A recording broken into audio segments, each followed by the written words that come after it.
আমার যুবক বাবারা, মুরব্বী বাবারা, যারা বাপ মার সাথে বেয়াদবি করো, খবরদার, বাপ মা না মাফ করে উপায় হবে না।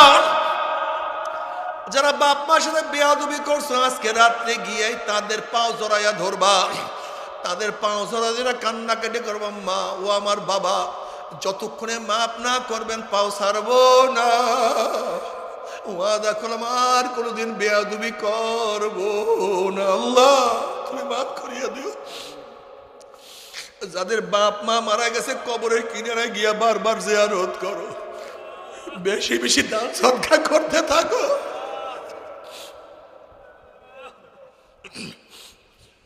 নবী আলাইহিস সালাতু ওয়াস সালাম বলেন, কবরবাসীর মা কে আছো, জলদি আসো, তোমার ছেলের আযাব চলতে আছে। এক বৃদ্ধা মহিলা কবরের কিনারে হাজির হয়ে গেছে। নবী আলাইহিস সালাতু ওয়াস সালাম বলেন, তোমার ছেলের আযাব হইতে আছে, তুমি তোমার